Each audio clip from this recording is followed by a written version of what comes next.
My name is Jorge. I'm an industrial electrician. 3 years ago, I touched a high-voltage cable without discharging the voltage. My heart stopped for 7 minutes on the floor of an abandoned factory. When my spirit left my body, I didn't see angels or light. I saw a giant door, as wide as a football stadium, full of ordinary people walking in calmly, as if it were a normal place. And when I began to understand what was happening at that door, I understood why hell isn't a punishment, it's a choice. I worked as an industrial electrician for 23 years. It's not an easy job. It involves high voltage, constant risks, decisions that can mean life or death. But what captivated me about the trade was the precision. Everything has to be calculated. A millimeter of error means someone gets a shock. A faulty connection means the entire building loses power, or worse. So I learned to be careful, or at least I thought I was.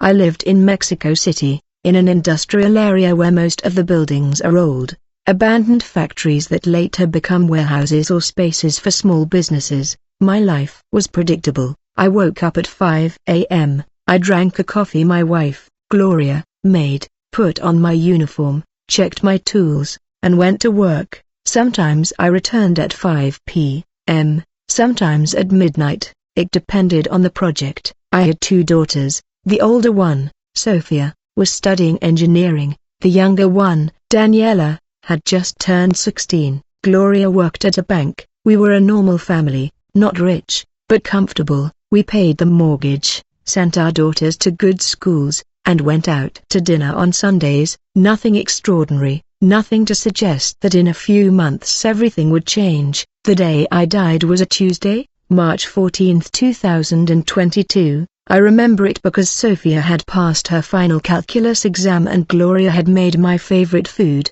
Chili's real nose. I ate peacefully, without rushing. Then I kissed Gloria on the forehead. As always, she said to me, "Take care, my love." I replied, "I always do." Those were the last words I said to her.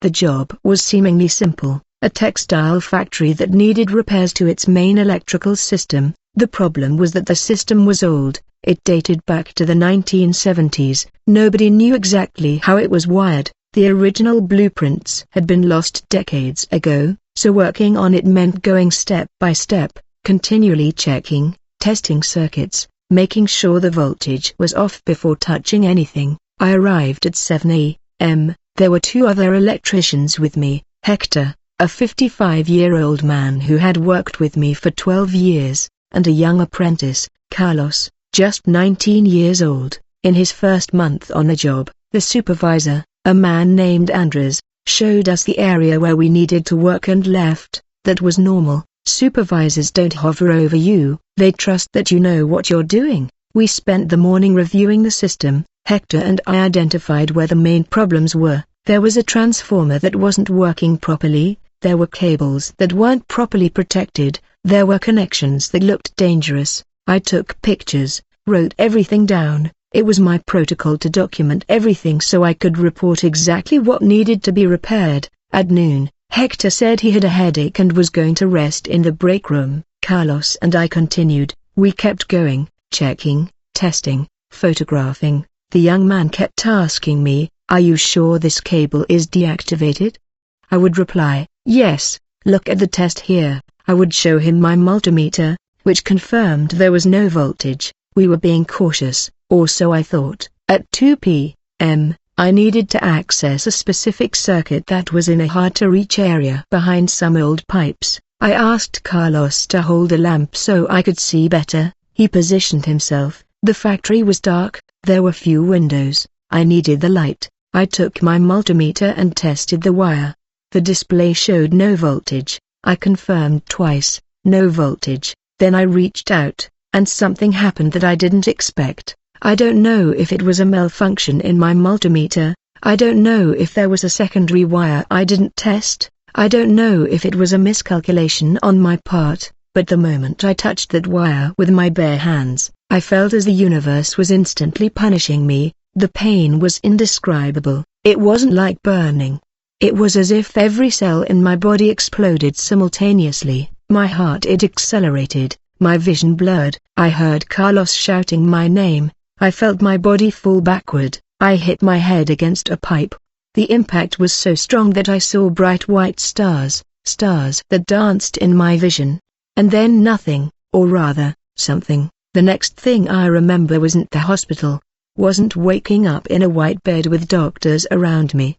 Wasn't the sound of monitors. It was different. It was like being in a waiting room, but not just any waiting room. Infinite, impossible. There were people, many people, people of all ages, men, women, children, all in ordinary clothes. None of them seemed scared. In fact, many seemed calm. Some were talking in murmurs, others were simply standing, and in front of us was a door. I can't adequately describe it. It was enormous, so big that I couldn't see where it ended, at the top or the sides. It was like a monumental arch made of something that looked like stone, but wasn't exactly stone. It had textures that shimmered with a light that didn't come from any specific direction. It was as if the doorway had its own illumination. The strangest thing was that the doorway was open, wide open, and people were constantly walking through it.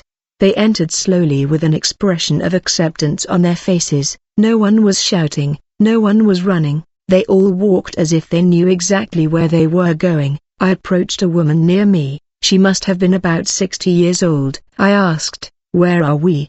She looked at me with a sad smile. "I don't know exactly, but I know that door leads somewhere, and we're all here waiting to go in." I asked, "What if we don't want to go in?" She stopped smiling. "I don't know anyone who hasn't gone in eventually." I looked at the doorway again. There was something about its vastness that deeply disturbed me. It wasn't the doorway itself, it was what it signified, because somewhere deep inside me, in the part of me that still remembered being alive, I remembered the stories that my grandmother used to tell, the stories from the Bible, and one of them spoke of two doors. One, a narrow door, leads to life, and a wide one leads to ruin. My grandmother used to say, the wide door is where everyone goes because it's comfortable, the narrow door is where few go because it's difficult. And as I stood there, surrounded by calm people, walking peacefully toward that giant door, I understood something that chilled me to the bone. I was at the wide door, and I didn't know how to get out. I spent I don't know how long in that room. Time didn't operate normally there. It could have been minutes, it could have been hours. There was no clock, no changes in the light. Just the open door, people constantly entering, and me standing there, processing what was happening. I tried to talk to other people. Most didn't want to talk. It seemed they just wanted to move forward in the invisible line that existed toward the door. Some looked at me when I spoke to them, but their eyes were empty, as if they had already made a decision long before arriving there, and now they were just going through the motions. But there was one person who did speak to me, a man who looked to be about 40, dressed as if he'd just stepped out of an office. Gray suit, red tie, his eyes were deep set. When I approached, he said, "Is this your first time?" I replied that it was. He smiled, but it wasn't a happy smile. "I thought it was your first time. You have a confused expression." "We all have it when we first arrive." I asked, "How long have you been here?" He shrugged. "I don't know, time doesn't mean anything here. You could be here for a second or a year, it's all the same." I asked him then, "And what's beyond the door? Where does it lead?" He stared at the door for a long moment. "I don't know exactly, but I know that once you go in, you don't come out, and I know that everyone here is going to go in eventually, it's just a matter of when." Something about his words frightened me. It wasn't fear like I'd experienced before, it was different, it was existential fear. I asked, "What if I don't want to go in?" He looked me straight in the eye. "Then, you wait and wait and wait, but eventually you go in anyway because there's nowhere else to go from here." I started moving through the crowd. I watched the people. They were all different. There were people of every race, every age, every gender. I noticed a little girl, no more than 8 years old, walking calmly toward the door. I tried to stop her. "Where are you going, little one?" She looked at me and replied with a calmness that wasn't natural for a child, "Where we all go," and simply kept walking. She passed through the monumental door and disappeared. That troubled me. An 8-year-old girl walking toward whatever was on the other side of that door. Was that fair? Was that right? Then something happened. The door changed. It didn't change physically, it was still the same giant door, open to infinity.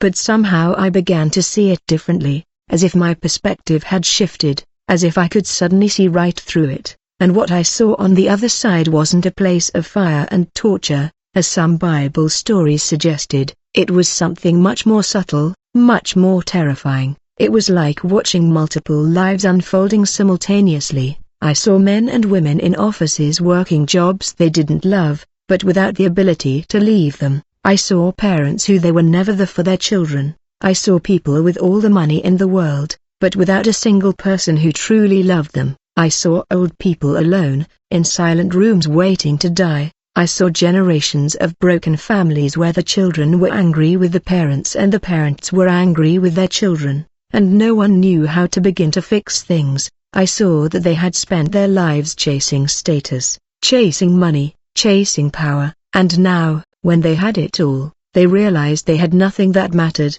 I saw men who had been violent with their wives, without remorse. I saw mothers who had abandoned their children. I saw professionals who had cheated, who had lied, who had exploited others to get where they were, and then I saw people who had been victims. I saw people who had worked their whole lives without being recognized. I saw people who had been betrayed. I saw children who had suffered abuse, but the most disturbing thing wasn't seeing the suffering, it was that all these scenarios were happening not in a different place, but in the life they had just left behind. This wasn't a hell of future punishment, this was the consequence of the choices they had made while they were alive.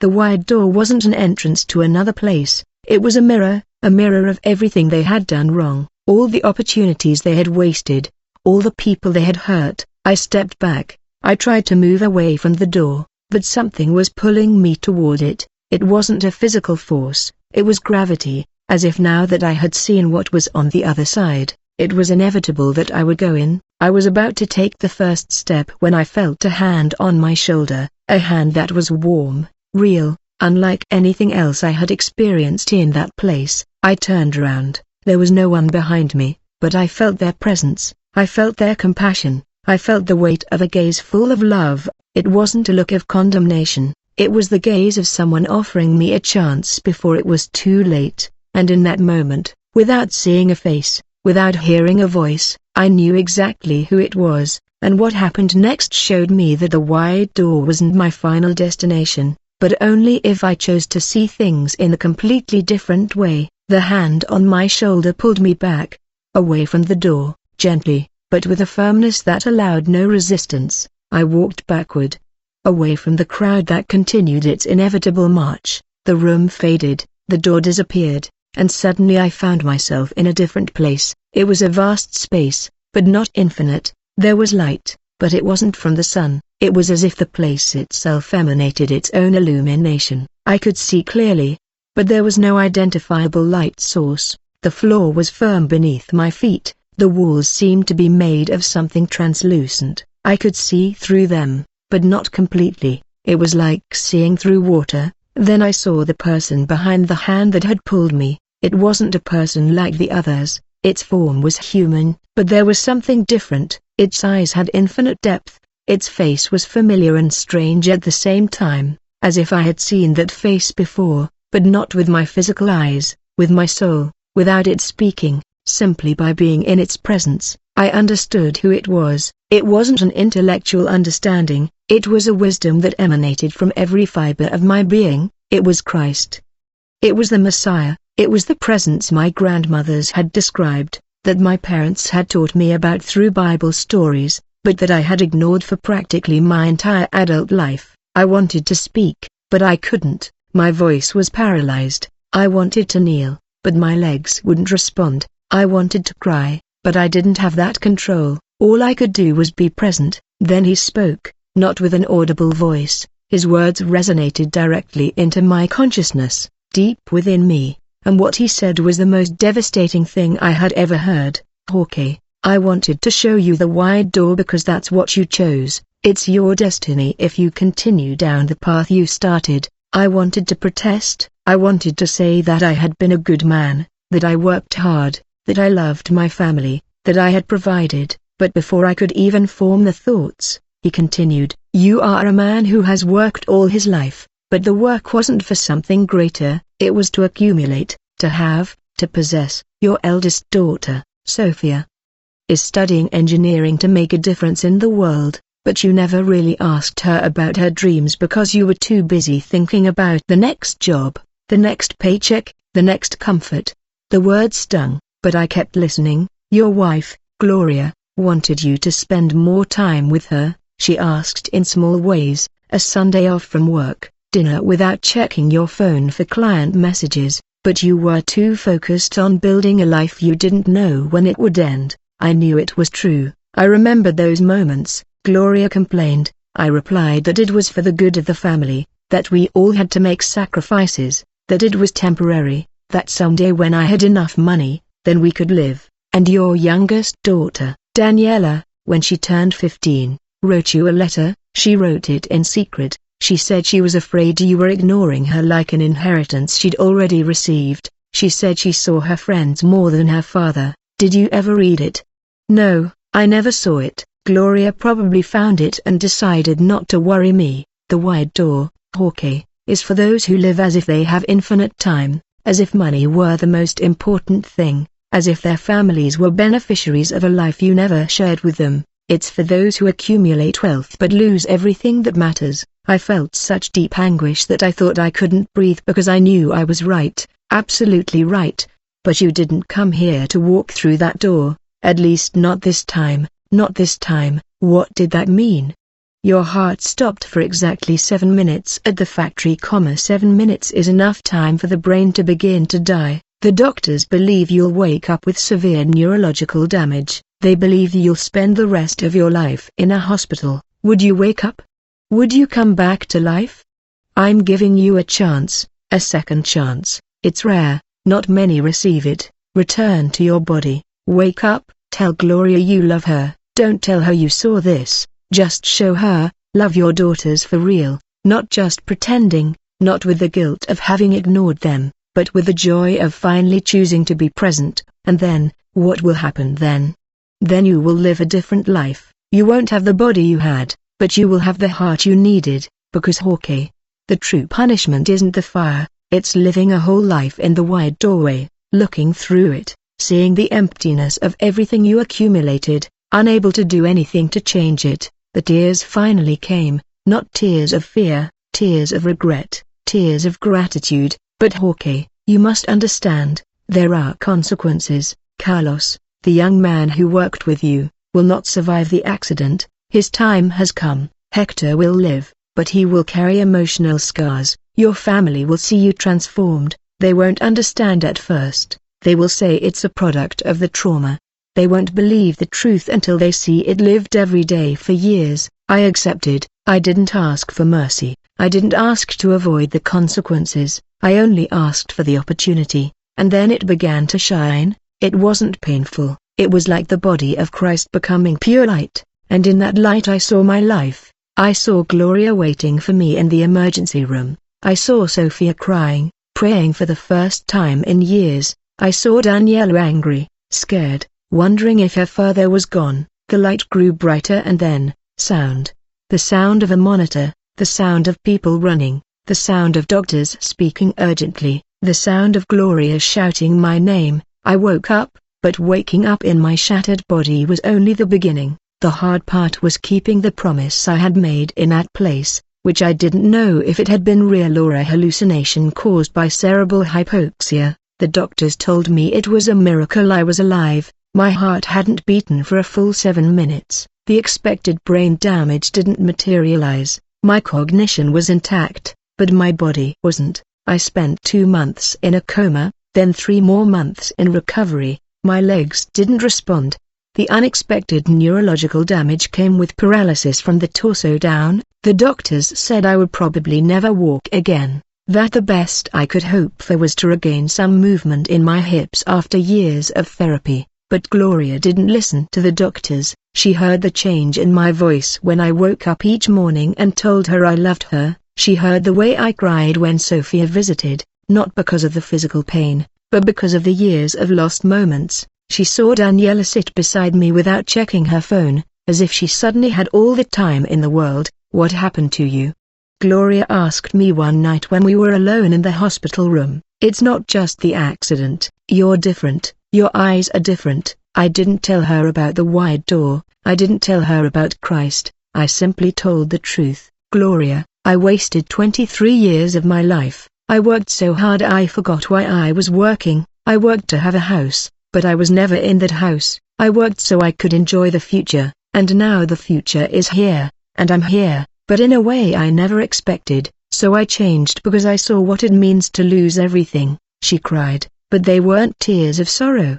They were tears of relief. "Carlos didn't survive, he died in the operating room 3 hours after the accident. His parents came to see me at the hospital. I thought they would blame me. Instead, they asked for forgiveness. They said they knew I had always been cautious, that it was an accident, that Carlos had wanted to learn the trade, that he had died doing what he loved, but in their eyes, I saw the same pain I saw through the wide door, the pain of a life that would never be fully lived, the pain of missed opportunities." I told them the truth about the accident, that I had been careless, that I shouldn't have tried it alone, that I should have been more careful. They didn't respond with anger, they responded with the understanding that the accident wasn't about blame. It was about the inevitable consequences of life. Hector came to see me. He carried emotional scars, as Christ had told me, but something had changed in him. He also said that after the accident he had started going to church, that he had spoken with a priest who was praying for the first time in 30 years. "When I saw you fall, Jorge, I thought you were dead, and at that moment I wondered, what if I were next? Would I be ready?" The answer was no, so I'm preparing myself. I spent 9 months in the hospital, then I was transferred to a rehabilitation center. The physical therapy was agony, but the emotional therapy was liberating. I learned to be present with my family, not as someone who was in the room, but as someone who was truly there. I listened to Sophia talk about her engineering dreams, not to correct her or suggest she do something more practical, just to listen, to see how her eyes lit up when she talked about the structures she wanted to design, about how she could change the world. Sophia asked me one day, "Dad, are you scared?" "Yes," I replied. "Of what?" "Of not having enough time to be here." She smiled. "Well, you have all the time you need because now you're here." With Daniela it was different. She was angry with me, years of neglect and easily forgiven. But slowly, with actions more than words, she began to trust. I asked her about her friends, I asked her about her fears, I asked her about her dreams, and she slowly began to answer. One day she told me, "Dad, I read a lot of stories now about people who almost died, stories like yours, and something I've noticed is that everyone says the same thing, that they wish they had done things differently, that they wish they had been more present. Is that what happened to you?" It was a breaking moment. I could have lied, I could have said it was just an accident, that people always regret something, but instead I told the truth. Yes, love, that happened to me, and fortunately I have a second chance, but not everyone does. So if there's something you want to do, something you want to say, something you want to try, do it now, because we don't know when time will run out. She cried in my arms, not from sadness, but from gratitude.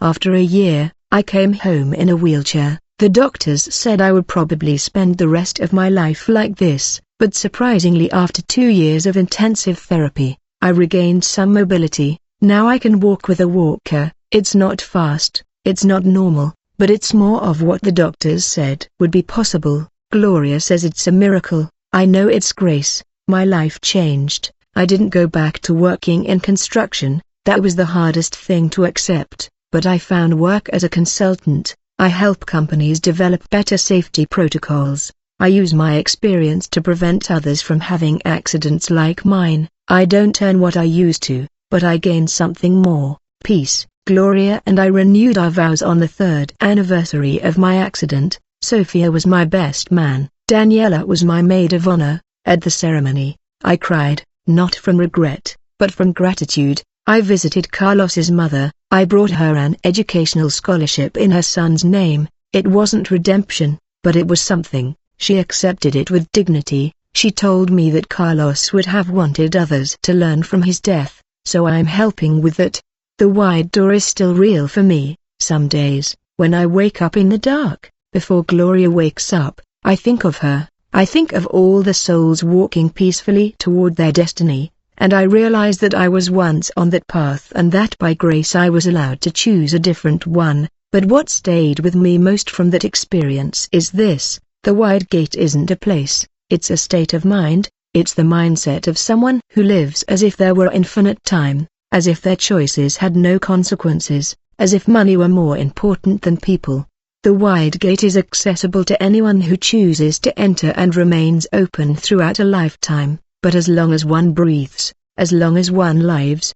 The narrow gate is also available, the gate that requires vulnerability, the gate that requires admitting you were wrong, the gate that requires genuine change. But what I learned after living this second life was even more important than all of the above, that the decision between the two gates isn't something you make once, it's something you make every day. Today is Monday, the 4th anniversary of my accident. I wake up every morning in this bed, in this house, with this life that I thought I had lost 4 years ago. Gloria still sleeps beside me. Her hair has turned a little grayer, her hands have more wrinkles, but her eyes are more peaceful than ever. Sophia works as a civil engineer. She's designing sustainable structures in Central America. She says she was inspired by someone who once worked in construction, who almost died, and who taught her that life is more than accumulating money. She doesn't mention names, but I know she's talking about me. Daniela is in university,